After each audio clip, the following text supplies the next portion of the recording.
किसान दोस्तों ने पेश की मिसाल, बंजर भूमि को बनाया उपजाऊ, अब लाखों में हो रही है कमाई।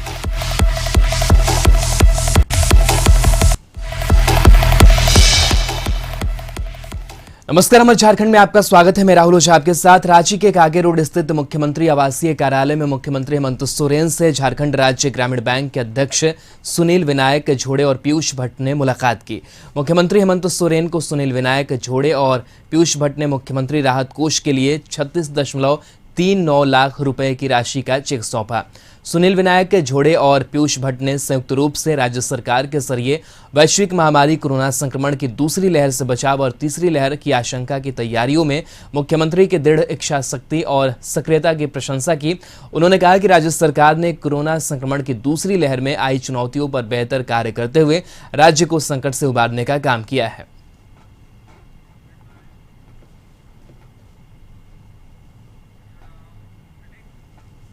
रांची में बोर्ड निगम और आयोग में अब कांग्रेस युवा मोर्चा ने भी हिस्सेदारी की मांग की है। दरअसल कहा जा रहा है कि प्रदेश कांग्रेस में सब कुछ ठीक ठाक नहीं चल रहा है। बोर्ड निगम आयोग और 20 सूत्रीय निगरानी समिति में जगह पाने को लेकर सभी अपने अपने तरीके से गोटी सेट करने में लगे हुए हैं। इस लिस्ट में अब युवा कांग्रेस का भी नाम जुड़ गया है। युवा कांग्रेस ने भी बोर्ड निगम आयोग में हिस्सेदारी मांगी है। युवा नेताओं और कार्यकर्ताओं का कहना है कि उन्हें प्रदेश प्रभारी ने भी आश्वासन दिया है। कांग्रेस भवन में हुई युवा कांग्रेस की बैठक में सबने एक सुर में कहा कि पार्टी में हमें भी उचित मान सम्मान मिलना चाहिए। प्रदेश युवा कांग्रेस के अध्यक्ष कुमार गौरव ने कहा कि प्रभारी ने आश्वस्त किया है कि यूथ कांग्रेस को भी उचित मान सम्मान मिलेगा। उन्होंने कहा कि युवा ही इस देश के भविष्य हैं और युवा कांग्रेस ने हर मोर्चे पर खुद को साबित भी किया है, लिहाजा हमें भी प्रतिनिधित्व का मौका मिलना चाहिए।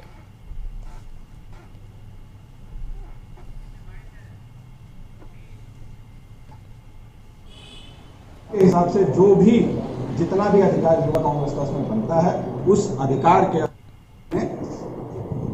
प्रतिनिधित्व बोर्ड निगम आयोग विसूत्री निगरानी सब में मिलना चाहिए। और देखिए, युवा ही इस देश का भविष्य है और यूथ कांग्रेस के इस कमरे में बैठे हर व्यक्ति ने अपने आप को साबित किया है और मुझे प्रभारी महोदय ने आश्वस्त किया है कि यूथ कांग्रेस को उचित मान सम्मान मिलेगा और उचित प्रतिनिधित्व मिलेगा।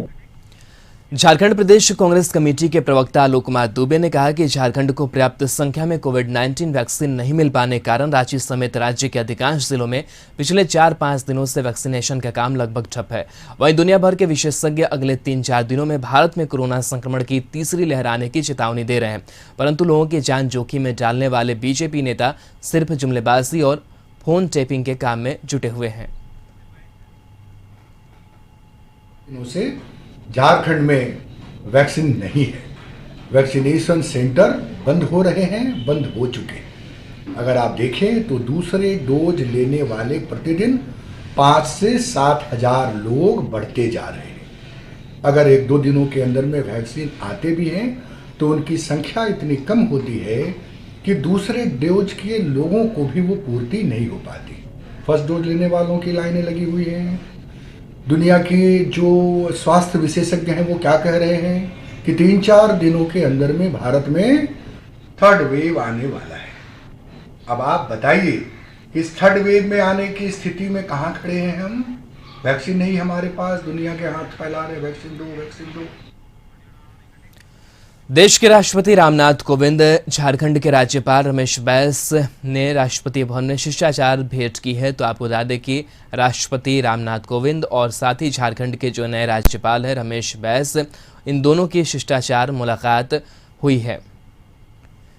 तो बैस दिल्ली दौरे पर हैं, जहां उन्होंने राष्ट्रपति रामनाथ कोविंद से शिष्टाचार मुलाकात की है।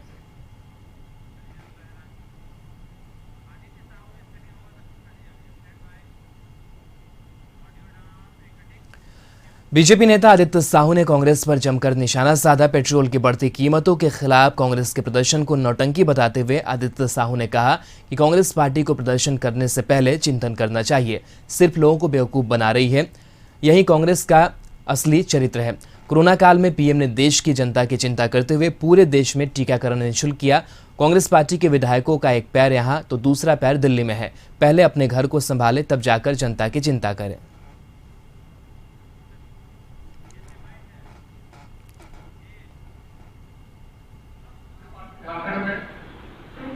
से से देश के विभिन्न कोनों में किस प्रकार से महंगाई के नाम पे नौटंकी करने का काम कर रहा है, तो जनता भली भांति जानती है। और जैसा कि पेट्रोल डीजल 80% लगभग भारत में आयात किए जाते हैं और तेल का दाम अंतर्राष्ट्रीय बाजार पर निर्भर करता है। कांग्रेस पार्टी को इस प्रकार का प्रदर्शन करने से पहले चिंता करना चाहिए कि जिस सरकार को समर्थन देने का काम कर रहे हैं उस सरकार को बाध्य करना चाहिए कि जो पेट्रोल डीजल में जो राज्य सरकार टैक्स लेती है वो पहले अपने राज्य में माफ करने का काम करे, जनता को राहत देने का काम करे। रांची विश्वविद्यालय में कुलपति कामिनी कुमार की अध्यक्षता में सिंडिकेट की बैठक आयोजित की गई। इस बैठक में शिक्षकों के पदोन्नति समेत 32 महत्वपूर्ण एजेंडों पर चर्चा के बाद कई एजेंडों पर सहमति बनी। इस दौरान अनुबंध कर्मियों की सेवा स्थायीकरण को लेकर जो लीगल ओपिनियन दिया गया है उस पर भी चर्चा हुई। रांची विश्वविद्यालय की कुलपति डॉक्टर कामिनी कुमार ने कहा कि अधिवक्ता की राय के अनुसार किस तरह के अपॉइंटमेंट हुए हैं, कब से हैं और योग्यता क्या है, ऐसे ही कई विषय वस्तु को रखा गया है, उन पर चर्चा की गई। वहीं राज्य विश्वविद्यालय के डीएसडब्ल्यू राजकुमार शर्मा ने बताया कि बैठक में लीगल ओपिनियन से जुड़ी विषय वस्तु और स्थिति को स्पष्ट किया गया। आपको बता दें कि रांची यूनिवर्सिटी में लगभग 400 कर्मचारी अनुबंध पर सेवा दे रहे हैं जो लंबे समय से सेवा नियमित करने की मांग कर रहे हैं। सिंडिकेट में 32 मुद्दे रखे गए थे जिसमें से अधिकांश मुद्दे प्रमोशन से रिलेटेड थे जो जेपीएससी से आए थे, वो सब पारित हो गए। उसके अलावा आप जिसकी बात कर रहे हैं वो अनूप मेहता जी जो हमारे यूनिवर्सिटी के एडवोकेट हैं, उनकी राय थी और उसको पढ़ के सुना दिया गया सिंडिकेट में और उस मुद्दे पर उनकी राय जो दी गई है उसी के अनुसार काम आगे चलेगा। संदीप हमारे साथ जुड़े हुए हैं। संदीप, रांची यूनिवर्सिटी में सिंडिकेट की बैठक हुई, किन किन प्रस्तावों पर बातचीत हुई, किन किन पर मुहर लगी, क्या कुछ अपडेट सामने है? रांची विश्वविद्यालय में कुलपति कामिनी कुमार की अध्यक्षता में सिंडिकेट की बैठक हुई है जिसमें लगभग 2 दर्जन के करीब जो मामले हैं उसको इस बैठक में शामिल किया गया। कई मामलों पर चर्चा के बाद सहमति भी बनी है और काफी लंबे से समय से कह सकते हैं जो अनुबंध कर्मी हैं, जो अनुबंध आधारित जो यूनिवर्सिटी के अंतर्गत कार्य कर रहे हैं उनको नियमित करने की जो मांगे थी उस पर भी आज चर्चा की गई है और लीगल ओपिनियन इससे पहले लिया गया है और उन सभी पहलुओं को इस बैठक में चर्चा किया गया है। खासतौर पे अनुबंध पर कार्यरत ऐसे लोग जिनका 10 साल से ऊपर सेवा हो चुका है उन पर उनकी जो मांगे थी कि हमें नियमित किया जाए उस पर चर्चाएं हुई। हालांकि कई तरह के कॉज हैं उसमें लगाए गए हैं और जितने भी कर्मचारी हैं वो सभी फुलफिल कर रहे होंगे तभी उनकी नियम जो नियुक्ति है उस नियमित होगी। तो ऐसे कई और भी एजेंडे थे जिनको इस बैठक में शामिल किया गया था। जैसे विश्वविद्यालय स्तर पर कई ऐसे कॉलेज है जहाँ पे शिक्षकों की पदोन्नति का मामला रखा हुआ है और कई सालों से उनकी पदोन्नति नहीं हुई है। इन सभी मुद्दों पर आज की बैठक में चर्चाएं हुई हैं। हालांकि जो लीगल ओपिनियन होगा उसके बाद अब निर्णय होगा कि किन शिक्षकों की पदोन्नति होना है या फिर वैसे कर्मचारी जो लगातार अनुबंध पे काम कर रहे हैं उनकी नियमितीकरण कैसे हो रही। चलिए, शुक्रिया संदीप तमाम जानकारी के लिए। झारखंड में त्रिस्तरीय पंचायतों का कार्यकाल 25 दिसंबर 2020 को ही समाप्त के बाद दूसरी बार राज्य सरकार ने त्रिस्तरीय पंचायती राज व्यवस्था को आगामी 6 महीने के लिए एक्सटेंशन देने का निर्णय जरूर लिया है, लेकिन अब मुखिया के कई अधिकारों को छीन लिया गया है। सभी निवर्तमान मुखिया की वित्तीय शक्तियां खत्म कर दी गई है। अब मनरेगा का पावर बीडीओ के हाथों में होगा। इसको लेकर मुखियाओं में आक्रोश है। लोहरदगा में सेना पंचायत के मुखिया पवन एक्का ने कहा कि अब सारा वित्तीय पावर एडमिनिस्ट्रेशन के पास चला गया है। कुछ प्रखंड में बीडीओ की मनमानी चलेंगी। सरकार को निश्चित रूप से चुनाव कराना चाहिए। गुजरात, यूपी में पंचायत चुनाव हो गए हैं, लेकिन यहाँ चुनाव के ऊपर विचार नहीं किया जा रहा है।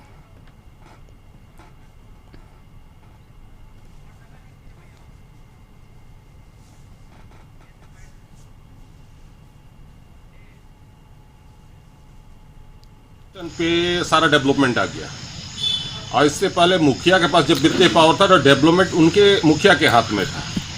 अब प्रत्येक जगह तो नहीं झारखंड में, लेकिन कुछ प्रखंड में वीडियो का मनमानी चलेगा। इस संबंध में कोई विभागीय पत्र अभी तक आप प्राप्त नहीं है, इसलिए इस पर कोई टिप्पणी करना उचित नहीं होगा। जमशेदपुर में अपराधियों का तांडव जारी। अपराधी जब चाहे तब घटना को अंजाम दे रहे हैं। ताजा मामला सितारा मडेरा थाना के भालूबासा का है, जहां गैस एजेंसी के मालिक राहुल गुप्ता के आवास पर एक स्कूटी पर सवार 3 अपराधियों ने अंधाधुंध फायरिंग की। यह घटना सीसीटीवी में कैद हो गई है। फायरिंग से पूरे इलाके में दहशत का माहौल है। आपको बता दें कि राहुल गुप्ता का टेल्को में गैस एजेंसी है। फिलहाल पुलिस सीसीटीवी फुटेज के आधार पर अपराधियों की गिरफ्तारी के लिए छापेमारी शुरू कर दी है। राहुल गुप्ता ने अज्ञात अपराधियों के खिलाफ एक एफआईआर भी दर्ज कराई है।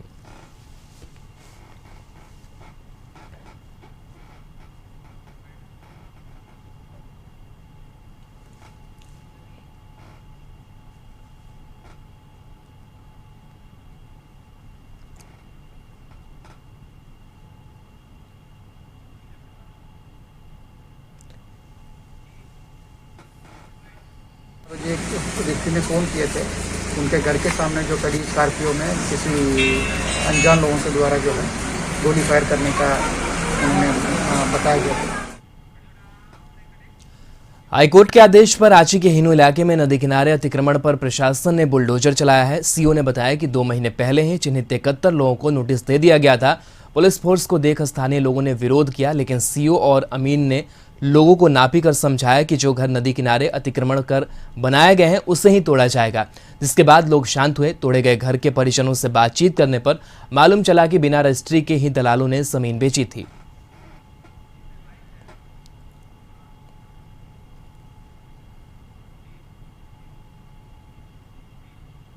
वहीं से तोड़ा जाएगा। अच्छा, तो आपका सही टूट रहा है? सही तो नहीं टूट रहा है मेरा। जमीन अब नापी वाला भी हम थे नहीं थे, उस दिन आके नाप के चल गया, घर ताला था। अब कितना दूर से नापा पता नहीं, हमको पता भी नहीं चला। सभी को तोड़ा? बिल्कुल 75 लोग हैं अभी हमारे जग में। है कि गरीबों के सिर्फ तोड़े जा रहे हैं? बिल्कुल गलत है। ये कानून की नज़र में सब बराबर है, चाहे अमीर हो चाहे गरीब हो। माननीय न्यायालय भी ये कह चुके हैं कि कानून की नज़र में सब बराबर है, और हमारी नज़र में भी सब बराबर है, चाहे गरीब हो चाहे अमीर हो। सर, कितने दिन पहले नोटिस दे दिया गया था इन लोगों को? 30 मार्च को पहला नोटिस किया गया था, उसके बाद 26 अप्रैल को नोटिस दूसरा गया है।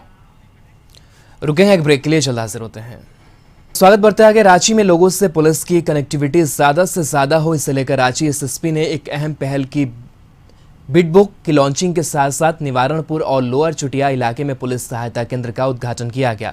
वहीं अनंतपुर में टीओपी का जायजा लिया। बता दें कि बिटबुक में 109 कॉलम है और इस बिटबुक में इलाके में कितने अस्पताल, क्लब, स्कूल की सारी जानकारी डिटेल्स के साथ भरी होगी। वहीं इलाके में अपराध के हॉटस्पॉट कौन कौन से हैं इसकी जानकारी भी मिलेगी। साथ ही साथ कौन से अपराधी हैं इसकी भी जानकारी इसमें मेंशन रहेगी। डिमांड है, जो रिक्वायरमेंट है, उसके पॉइंट ऑफ व्यू से आज के डेट में community based policing, people friendly policing, मोहल्ला बेस्ड कम्युनिटी पुलिसिंग काफ़ी आवश्यकता महसूस की जा रही है। इसी परिकल्पना के तहत रांची के विभिन्न क्षेत्रों में हम लोग प्रयास कर रहे हैं कि बीट पुलिसिंग को प्रमोट किया जाए। आपने पूर्व में भी देखा है कि सर विभिन्न क्षेत्रों में बीट पुलिसिंग को बढ़ावा दिया गया है। आज इससे पर निवारणपुर में भी किया गया, यहाँ भी किया गया है। इसमें जो सबसे खूबसूरती ये होती है कि यहाँ के स्थानीय लोग के स्तर से ही ये संरचनाएँ खड़ी की जाती हैं और वहाँ पे बीट पुलिसिंग स्टार्ट की जाती है। सिटीज़ पे सामने बहुत मेहनत के बाद एक बीट बुक का भी कंपाइलेशन किया है, जिसमें 112 पॉइंट हैं। बेसिकली ऐसे पॉइंट हैं जो इस क्षेत्र का इंसाइक्लोपीडिया होगा। तो ये तस्वीर आपको दिखा रहे हैं जहां पर लोगों से कनेक्टिविटी पुलिस की किस तरीके से बढ़े, इसी को लेकर के बिटबुक के लॉन्चिंग की गई और एक एक जो डिटेल्स है वो इस रजिस्टर में होगी ताकि जानकारी मिल सकेगी कि कहां पर स्कूल है, कौन कौन से अपराध वाले ज़्यादा हॉटस्पॉट हैं। इससे बिटबुक में वो तमाम जो जानकारियां हैं वो इसमें रहेंगी। चलिए बढ़ते हैं आगे। जामताड़ा के पांडेटी मोहल्ले में बारिश के कारण स्कूल भवन की दीवार गिर गई। हालांकि जिस समय यह घटना घटी उस समय स्कूल परिसर में ना तो बच्चे थे और ना ही शिक्षक, जिस कारण कोई अनहोनी नहीं हुई। विद्यालय के प्राचार्य की माने तो विद्यालय भवन का निर्माण वर्ष 2003-04 में हुआ था। भवन में कुल 4 कमरे हैं। भवन के दीवार गिरने की जानकारी वरीय अधिकारी को दे दी गई है। आपको बता दें कि निर्माण कार्य के समय में ही यह बिल्डिंग काफी विवाद में रहा था, जिस कारण निर्माण कार्य में काफी समय लगा था। उस वक्त भी स्थानीय लोगों ने निर्माण में घटिया सामग्री इस्तेमाल का आरोप लगाया था, लेकिन किसी ने ध्यान नहीं दिया।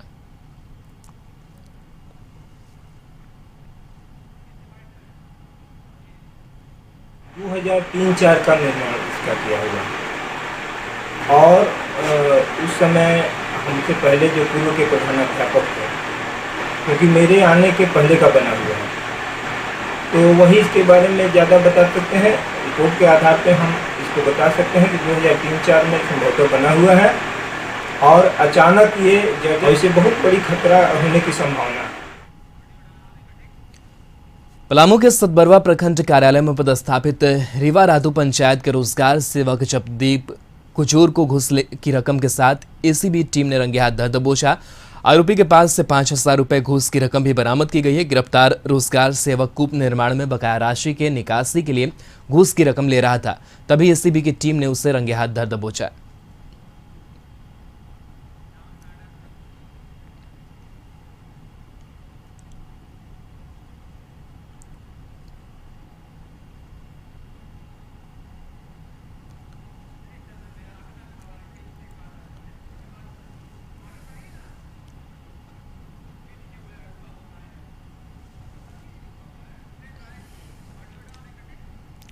जामताड़ा में नारायणपुर मदनाडीह के 4 किसानों ने बंजर और पथरीली जमीन पर खेती कर न सिर्फ अच्छी आमदनी कर रहे हैं। किसान सुखदेव मंडल, महेश्वर हेम्ब्रम, लखिंद्र हंसदा और मंगल हेम्ब्रम ने लॉकडाउन में सामूहिक रूप से अपने गांव की बंजर और पथरीली जमीन पर बरबट्टी, खीरा, झींगा और मूली की खेती कर अच्छी आमदनी कर रहे हैं। इन किसानों की माने तो लॉकडाउन में उन्हें काफी नुकसान हुआ था और घर में बैठे हुए थे, तभी सभी ने मिलकर 5 एकड़ में सब्जी की खेती करने का निर्णय लिया।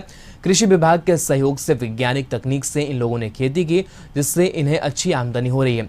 किसानों की माने तो आने वाले 4 महीने में इन लोगों को 2 से 3 लाख रुपए की आमदनी हो जाएगी। वहीं कृषि विभाग के तकनीकी पदाधिकारी मोहम्मद इकबाल ने बताया कि चारों किसान मेहनती हैं। इन लोगों को लॉकडाउन में काफी नुकसान हुआ था, घर में बैठे थे, इसलिए इन लोगों को कम से कम ज्यादा उपज देने वाली सब्जी की खेती कराई गई और यह लोग अच्छी आमदनी कर रहे हैं। अन्य किसानों को भी इनसे सीखना चाहिए। जमीन मिला हम लोगों को लगभग 7 एकड़ का, तो वो इतना पथरीली था जो कि उसमें घास भी नहीं उग रहा था पहले। और जब हम लोग देखें कि चलो भाई इसी में खेती करेंगे, इसको जुताई करके हम लोग इस तरह से बनाए मिट्टी और इसमें लगाए सब्जी, इस तरह फल हुआ है कि देखने लायक है। पूंजी के अभाव में वो लोग बोल रहा था जो शॉर्ट पीरियड में कम समय में कौन फसल अच्छा लागत देगा, तो हम उन किसानों को बरबट्टी और खीरा का खेती करने का ये सलाह दिए और लगभग आज 35-40 दिन का फसल हो गया है और उम्मीद करते हैं कि वो 60-65 दिन में उन लोग का कम से कम 1.5 से 2 लाख रुपया का इनकम होने का उम्मीद है। झारखंड में ऊर्जा विभाग के कर्मचारियों को पिछले कई वर्षों से ऊर्जा भत्ता नहीं मिल रहा है, जिस वजह से कर्मचारियों में आक्रोश है। रांची में बिजली विभाग के कर्मचारियों ने कहा कि कोरोना काल में उन्होंने फ्रंट वॉरियर्स की तरह काम किया, लेकिन उन्हें किसी तरह की सुविधा नहीं दी गई। वहीं उन्होंने कहा कि पड़ोसी राज्य बिहार में सभी कर्मचारियों को ऊर्जा भत्ता दिया जा रहा है। कर्मचारियों ने कहा कि पुलिसकर्मियों भी 13 महीने का वेतन की मांग को पूरा कर दिया गया है। स्वास्थ्य कर्मियों की भी मांगे भी मान ली गई है, लेकिन हम बिजली विभाग के कर्मचारी बिना भत्ता के ही काम करने को मजबूर हैं। कर्मचारियों का कहना है कि कैबिनेट में पास होने के बावजूद भी उन्हें ऊर्जा भत्ता नहीं मिल रहा है, जो कि उच्च अधिकारियों की लापरवाही को दर्शाता है।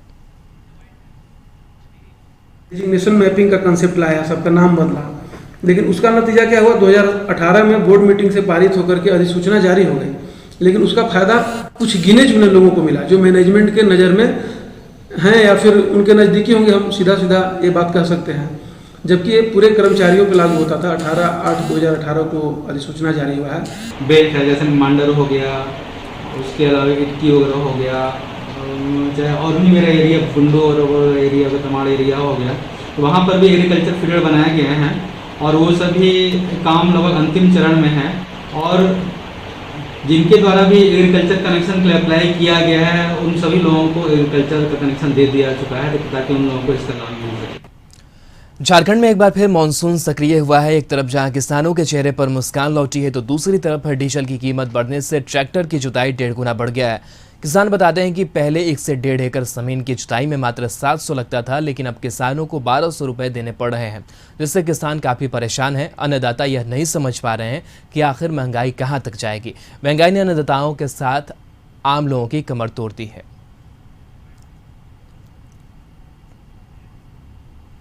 ये वाला 1 कट्ठा जमीन 1.5 कट्ठा जमीन जो है इसमें एक ही रोज लगेगा। चलिए बारिश हुआ तो पानी है, अगर बोरिंग से करते हैं तो डीजल तो महंगा हो गया। खेती कैसे ट्रैक्टर से किए हैं? हाँ नहीं, अपना हाल से भी किए हैं, ट्रैक्टर से भी किए, दोनों किए। ट्रैक्टर का रेट तो बढ़ गया होगा ना पहले से? हाँ अभी हम लोग का इधर है 1200 रुपये घंटा। 1200 रुपये घंटा। 1 घंटा में कितना?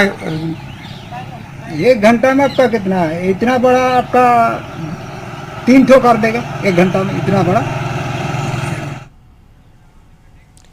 प्रधानमंत्री किसान सम्मान निधि योजना में पारदर्शिता लाने को लेकर देवघर उपायुक्त ने संबंधित पदाधिकारियों को सख्त निर्देश देते हुए कहा कि जो भी व्यक्ति लाभों के योग्य हैं उसका नाम पीएम किसान सम्मान निधि में जोड़ा जाए। उन्होंने निर्देश दिया है कि जिले के 100% किसानों को केसीसी से जोड़ा जाए।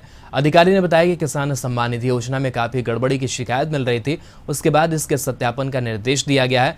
किसान का डेटा बढ़ जाने के कारण बिना जांच पड़ताल के जिले के अधिकांश लोगों का डेटा रिजेक्ट कर दिया गया था, जिसमें से कुछ ऐसी महिलाएं भी शामिल हैं जो विधवा हैं और उनको इस लाभ से वंचित कर दिया गया। वैसे योग्य किसान को फिर से जोड़ने का निर्देश दिया गया है। प्रधानमंत्री किसान सम्मान निधि योजना के तहत चल रहे कार्यों की प्रखंडवार समीक्षा करते हुए संबंधित अधिकारियों को धीमी गति से चल रहे कार्यों को जल्द पूरा करने का निर्देश दिया गया है।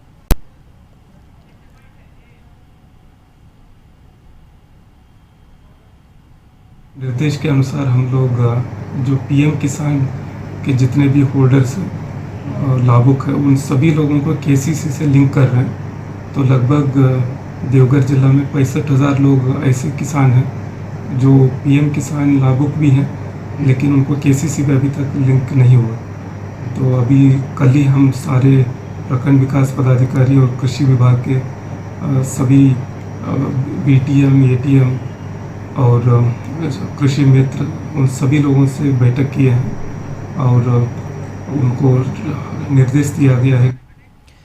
बोकारो में फुसरो नगर परिषद के वार्ड नंबर 20 से ढोरी बस्ती में नाली निर्माण के महज कुछ सप्ताह बाद ही नाली में दरारें पड़ गई। स्थानीय लोगों ने नाली निर्माण में अनियमितता की शिकायत फुसरो नगर परिषद उपाध्यक्ष छेदी नोनिया से की, जिसके बाद अधिकारी ने निर्माण स्थल का निरीक्षण किया और कहा कि संवेदक की लापरवाही से नाली में दरार पड़ी है। उन्होंने जांच की बात कही है। झारखंड में खिलाड़ियों की उपेक्षा कोई बड़ी बात नहीं है, लेकिन इतना कुछ होने के बाद भी सरकार नींद से नहीं जाग रही है, यह बड़ी बात है। धनबाद के बाद बोकारो में भी एक नेशनल खिलाड़ी मजदूरी करने को मजबूर है। बोकारो की रहने वाली गुड़िया ने वर्ष 2017 में राज्य स्तरीय सब जूनियर तीरंदाजी प्रतियोगिता में 2 बार सिल्वर जीती थी। गुड़िया के पास सैकड़ों मेडल और सम्मान पत्र हैं, लेकिन आज वो पेट की आग बुझाने के लिए दूसरे के घरों में काम करने को मजबूर है।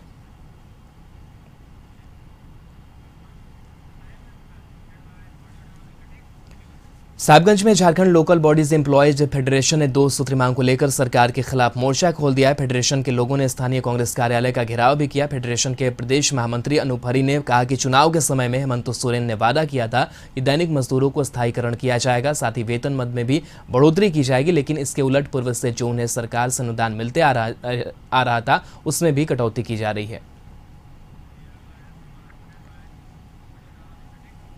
गया के टिकारी की एक बुजुर्ग महिला धनबाद में भटक रही थी, जिससे पुलिस ने वृद्धाश्रम तक पहुंचाया। महिला थाना प्रभारी कुमारी विशाखा ने बताया कि गया के टिकारी निवासी एक वृद्ध महिला मिली है, जिन्हें शायद उनके बेटे ने छोड़ दिया है या फिर वह भटककर धनबाद पहुंच गई है। इसकी जांच की जा रही है। फिलहाल महिला को लालमुनि वृद्धाश्रम प्रबंधन को सुपुर्द किया गया है ताकि महिला सुरक्षित रह सके।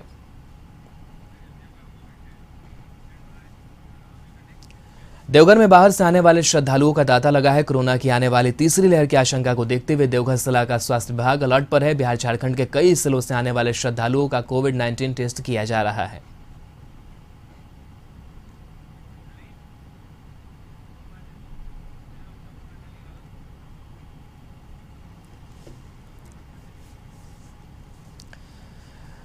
तो देवघर की यह तस्वीर जहां मेडिकल टीम कोरोना टेस्ट कर रही है और श्रद्धालु जो हैं उनके लगातार झारखंड जाने का सिलसिला जारी है। पूजा अर्चना का समय है, ऐसे में लगातार जो जांच है वो की जा रही है ताकि कोविड संक्रमण को रोका जा सके और लगातार शहर में बढ़ते श्रद्धालुओं की संख्या को देखकर ये टेस्ट किए जा रहे हैं। और बाहर से आए हुए श्रद्धालुओं के लिए खासकर ये सिविल सर्जन के द्वारा जांच कराने का अपना जांच कराकर ही जा रहे हैं। गुमला के कशिश न्यूज के जाबाज रिपोर्टर सुनील चौबे इस दुनिया में नहीं रहे। सोमवार को उनकी अचानक से तबीयत बिगड़ गई, जिसके बाद परिजनों ने उन्हें आनन फानन में अस्पताल में भर्ती कराया, लेकिन इलाज के दौरान उनकी मौत हो गई। सुनील कशिश न्यूज के लिए वर्षों से रिपोर्टिंग कर रहे थे। इस दौरान गुमला से नक्सली अभियान की खबर वो लगातार जान जोखिम में डालकर कवर करते रहे। अभी हाल ही में गुमला में नक्सली बुद्धेश्वर की मुठभेड़ में ढेर होने की खबर भी उन्होंने कवर की थी। अपनी पत्रकारिता के दौरान उन्होंने कभी समझौता नहीं किया और हमेशा सच्चाई के साथ उन्होंने रिपोर्टिंग की, लेकिन आखिरकार वो सोमवार को हमें छोड़कर चले गए। कशिश केस से धुरंधर पत्रकार सुनील चौबे को कशिश न्यूज के परिवार की तरफ से विनम्र श्रद्धांजलि। आईडी ब्लास्ट हुआ है जिसमें एक सीआरपीएफ का एक जवान बुरी तरीके से घायल हो गया है। गुमला में ये लगातार इस तरीके की घटना सामने आ रही है। गुमला से कशिश न्यूज के लिए सुनील कुमार।